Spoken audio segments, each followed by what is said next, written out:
BA third year की आज की क्लास में जिस टॉपिक को लेकर के हम आ जाए हैं उसका नाम है रस निष्पत्ति। यानी कि रस किसे कहते हैं और रस का स्वरूप क्या है और रस की क्या विशेषताएं होती हैं, इन तीन बातों पर आज हम चर्चा करेंगे। आचार्य भरत मुनि को रस संप्रदाय का मूल प्रवर्तक माना जाता है। उन्होंने अपने प्रमुख ग्रंथ नाट्यशास्त्र में रस शब्द की विवेचना की है। आचार्य भरत मुनि ने रस को नाटक का प्राण तत्व माना है। उनके अनुसार रस का सूत्र है विभावानुभाव व्यभिचारी संयोगाद्रस रस निष्पत्ति, अर्थात विभाव, अनुभाव और व्यभिचारी भावों के संयोग से रस निष्पत्ति होती है। यानी कि जब विभाव, अनुभाव और व्यभिचारी भाव किसे कहते हैं? स्थायी भाव जब ये तीनों प्रकार के भाव मिलते हैं तो रस उत्पन्न होता है। आचार्य विश्वनाथ ने रस को काव्य की आत्मा ही माना है। काव्य के रूप को पढ़ने, सुनने या देखने से जो आनंद प्राप्त होता है वही रस कहलाता है। और भी जैसे इसको यूँ समझ सकते हैं कि जैसे आम के वृक्ष पर लगी कच्ची कैरी परिपक्व होने पर यानी पकने पर आम कही जाती है, वैसे ही स्थायी भाव परिपक्व होने पर रस कहलाते हैं। अब हम बात करते हैं रस के स्वरूप की, कि रस का स्वरूप होता क्या है। वास्तव में किस चीज़ को रस की संज्ञा दी जाती है? पाठक या श्रोता के हृदय में स्थित स्थायी भाव ही विभाव आदि से संयुक्त होकर रस के रूप में परिणत हो जाते हैं। यानी कि रस का स्वरूप है स्थायी भाव जब विभाव आदि से संयुक्त होकर रस के रूप में परिणत हो जाते हैं, वही रस का स्वरूप है। काव्य को पढ़ते सुनते समय हमें जो आनंद प्राप्त होता है वही रस है।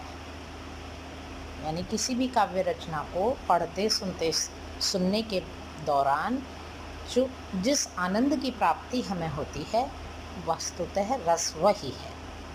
इसको हम एक सामान्य उदाहरण से भी समझ सकते हैं कि जब हम यानी आप छात्र छात्राएं किसी भी काम में इतने मशगूल हो जाते हैं कि आप आसपास के वातावरण से बेखबर हो जाते हैं।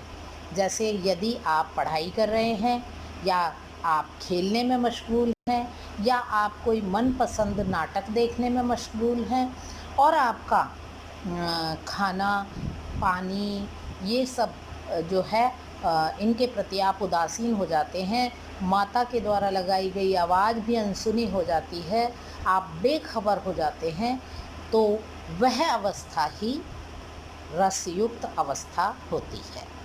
यानी कि काव्य को पढ़ते सुनते, ये तो हम काव्य का जिक्र कर रहे हैं, इसलिए मैं आपको आनंद की स्थिति के बारे में बताना चाहती हूँ कि वस्तुतः रस और आनंद वह स्थिति है जिस स्थिति में हम अपने आप में, अपनी उस काव्य रचना में, अपने उस पसंदीदा काम में इतने मदमस्त हो जाते हैं कि हम बाह्य वातावरण के प्रति अपनी सुध-बुध खो बैठते हैं। वस्तुतः वही रसानंद है। रसहीन काव्य निर्जीव है। जैसे प्राणों के अभाव में शरीर व्यर्थ है, उसी प्रकार रस के अभाव में कोई रचना काव्यत्व से ही रहित हो जाती है।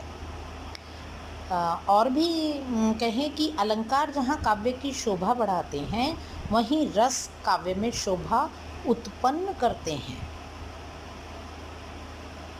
आचार्य विश्वनाथ ने रस की कुछ विशेषताएं बताई हैं, जिन्हें मैं आपके सामने रख रही हूँ कि उनके द्वारा बताई 5 विशेषताएं इस प्रकार हैं।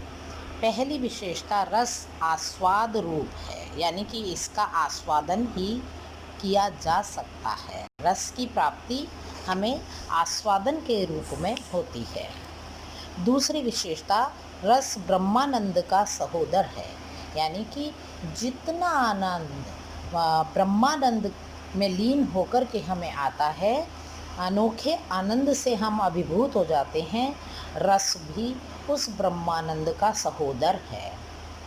तीसरी विशेषता उनके अनुसार है, रसानुभूति अलौकिक है, यानी कि रस की अनुभूति अलौकिक होती है, यानी उसकी जो ये एक अद्भुत विशेषता है कि उसको आप उसी तरह से अभिव्यक्त करने में संभवतः असमर्थ रहते हों जैसे गूंगे का गुड़। जैसे गूंगा व्यक्ति गुड़ के स्वाद को अनुभूत तो कर सकता है, परंतु उसको प्रकटतः बता नहीं सकता। तो रस की अनुभूति ऐसे अलौकिक आनंद से युक्त होती है। रस, अगली विशेषता है, रस अखंड है, खंडित नहीं हो सकता। और अंतिम पांचवी विशेषता है, रस लोकोत्तर चमत्कार है, यानी कि लोकोत्तर चमत्कार के समान है रस। तो आज के इस चर्चा में रस का अर्थ, रस का स्वरूप और रस की विशेषताएं जो मैंने आपको बताई, तो मूल रूप में आपको समझ में आ गई होंगी।